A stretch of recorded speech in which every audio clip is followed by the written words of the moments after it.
అందరికి welcome to chef ప్రయోగాలు. నేను మీ ప్రశాంతి. ఈ రోజు మన ఛానల్లో సోయా కీమా కర్రీ ఎలా చేసుకోవాలో చేసి చూపించబోతున్నాను.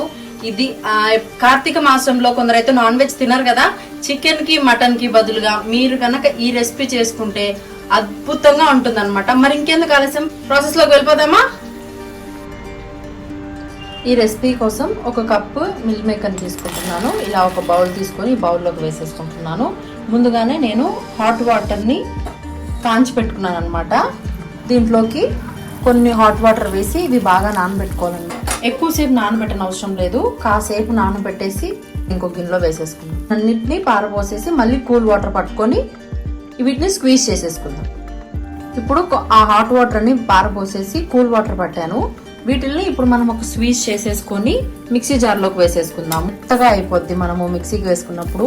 మనం చేసేది కీమా కాబట్టి మనకి మటన్ ఎలా అయితే కీమా పీసెస్ లాగా వస్తాయో కీమా చేస్తే అలా రాకని చెప్పేసి మీరు హాఫ్ మినిట్ నానబెట్టినా చాలా.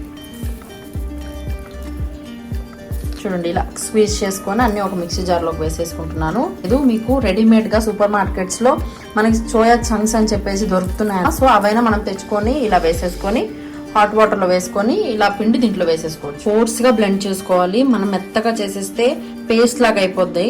సో మనం ఇలానే చేసుకుంటే మనకి టేస్ట్ కూడా మనకి మటన్ కీమా. ఇప్పుడు స్టవ్ ఆన్ చేసుకొని ఇలా ఒక కడాయి పెట్టేసుకుంటున్నాను, నాన్ స్టిక్ కడాయి. ఇప్పుడు ఈ కడాయిలోకి 3 టేబుల్ స్పూన్స్ ఆయిల్ వేస్తున్నాను. ఆయిల్ కొంచెం హీట్ ఎక్కిన తర్వాత 2 లవంగాలు, 1 ఇంచు చెక్క,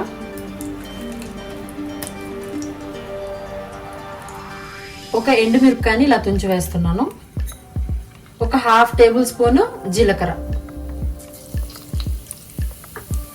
అవి కొంచెం ఫ్రై అవ్వగానే పెద్ద సైజ్ ఆనియన్ ని ఇలా చిన్న చిన్న పీసెస్ లా కట్ చేసుకొని ఆయిల్ వేసేస్తున్నాను. మీ ఇష్టం, మీరు వేసుకుంటానంటే 3 బిర్యానీ ఆకులు కూడా వేసుకోండి. వేసుకుంటే కొంచెం ఫ్లేవర్ బాగుంటుందని చెప్పేసి చెప్తున్నాను. ఇలా ఆనియన్ వేగేటప్పుడు ఒక రెమ్మ కరివేపాకు, ఒక 2 పచ్చిమిరపకాయలని ఇలా సన్నగా చీలికల్లా కట్ చేసుకొని యాడ్ చేసుకోవాలి. ఆనియన్ లైట్ బ్రౌన్ కలర్ వచ్చిన తర్వాత 1 టేబుల్ స్పూన్ అల్లం వెల్లిగడ్డ పేస్ట్ వేస్తున్నాను. ఈ అల్లం వెల్లిగడ్డ పేస్ట్ కొంచెం పచ్చివాసన పోయేంత వరకు ఫ్రై చేసుకోవాలి. అల్లం వెల్లిగడ్డ పచ్చివాసన పోయిన తర్వాత టమాటో ప్యూరీని యాడ్ చేస్తున్నాను. 3 లేదా 4 టమాటోస్ మీడియం సైజ్ కనుక అయితే ఇలా ముక్కలుగా కట్ చేసుకొని పచ్చి టమాటాలే ప్యూరీ లాగా చేసుకొని యాడ్ చేసేసుకుందాం. ఇప్పుడు దీంట్లోకి ఒక 1/2 టీ స్పూన్ పసుపు, 1.5 టేబుల్ స్పూన్ కారం వేస్తున్నాను. కారము మీ ఇష్టము, మీ స్పైసీ లెవెల్ ని బట్టి మీరు వేసుకోండి. నేనైతే 1.5 టేబుల్ స్పూన్ మీడియం గా వేస్తున్నాను. ఇప్పుడు ఇవన్నీ వేసుకున్న తర్వాత ఒకసారి బాగా కలిపేసుకోవాలి. ఇప్పుడు దీంట్లోకి ఒక 1/2 టేబుల్ స్పూన్ జీలకర్ర పొడి యాడ్ చేస్తున్నాను. మీరుంటే మీ ధనియాల పొడి కూడా యాడ్ చేసుకోండి. ఇప్పుడు ఇవన్నీ వేసుకున్న తర్వాత ఒకసారి బాగా కలిపేసుకోవాలి. లో ఫ్లేమ్ లోనే ఇలా కలుపుతూ ఉండాలి. ఈ టమాటో ప్యూరీలో నుంచి ఆయిల్ బయటికి రిలీజ్ అయ్యేంత వరకు మనం దీన్ని కుక్ చేసుకోవాలి. చూసారు కదా, ఆయిల్ మొత్తం ఇలా పైకి వచ్చేంతలాగా మనం ఫ్రై చేసుకోవాలి. ఈ గ్రేవీ అనేది మనకి ఎంత బాగా ఫ్రై అయితే కర్రీ అనేది అంత పర్ఫెక్ట్ గా వస్తుంది. చూసారు కదా, ఇప్పుడు దీంట్లోకి 2 టేబుల్ స్పూన్ల పెరుగు వేస్తున్నాను.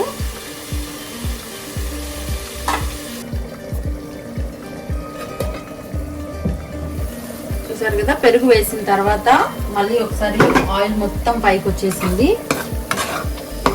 ఇలా ఆయిల్ మొత్తం పైకి వచ్చిన తర్వాత మనం ముందుగా సోయా కీమా చేసుకున్నాం కదా, దాన్ని యాడ్ చేసేసుకుందాం.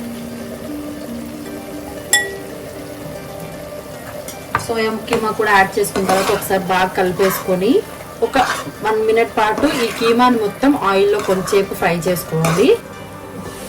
ఇలా 1 నిమిషం పాటు ఫ్రై చేసుకున్న తర్వాత 1 కప్పు వాటర్ని యాడ్ చేస్తున్నాను. వాటర్ ఏంటంటే మీ ఇష్టం, మీకు గ్రేవీ థిక్నెస్ ని బట్టి మీరు వాటర్ని యాడ్ చేసుకోండి. నేను 1 కప్ అయితే యాడ్ చేశాను. కొంచెం సరిపోకపోతే ఇంకొన్ని కూడా యాడ్ చేసుకోవచ్చు. మీరు ఈ స్టేజ్ లోనే సాల్ట్, కారం అన్ని చూసుకోవాలి. చూడండి, సాల్ట్ వేసాను ఇప్పుడే. కొంచెం తక్కువ అనిపించింది, సో అందుకని సాల్ట్ వేసాను. ఇప్పుడు 4 to 5 minutes మూత పెట్టేసుకొని ఆయిల్ పైకి వచ్చేంత వరకు, థిక్ గ్రేవీ వచ్చేంత వరకు దీన్ని ఫ్రై చేసుకోవాలి. ఇప్పుడు ఒకసారి మూత తీసుకొని చూసుకున్నట్టయితే ఆయిల్ మొత్తం పైకి వచ్చేసింది కదా. ఒకసారి మనం బాగా కలిపేసుకొని, చూసారు కదా థిక్గా వచ్చేసింది.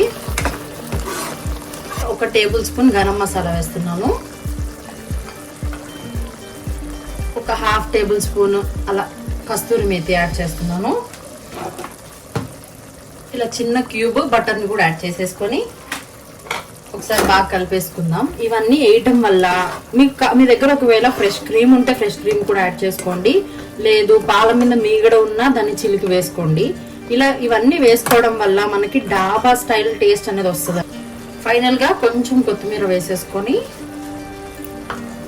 ఒకసారి బాగా కలిపేసుకోవాలి. చూసారు కదా పర్ఫెక్ట్ గా అయితే సెట్ అయిపోయింది. ఫైనల్ గా అయితే మన వేడి వేడి టేస్టీ కీమా కర్రీ అయితే రెడీ.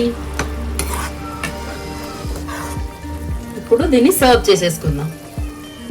చూసారు కదా మన కీమా అయితే రెడీ అయిపోయింది. దీన్ని మీరు చపాతీలో కానీ బగారా రైస్ లో కానీ నాన్స్ లో కానీ, మీకు నార్త్ సైడ్ పావు బాజీ దొరుకుతుంది, ఐడియా ఉందేమో. సో పావు బాజీలో కూడా ఇది మరి ఇంకెందుకు ఆలస్యం, చూసేసారు కదా రెసిపీ మొత్తం. మీరు కూడా మీ ఇంట్లో ఈ వంటని ప్రిపేర్ చేసేసి కామెంట్ బాక్స్ లో కామెంట్ చేయండి.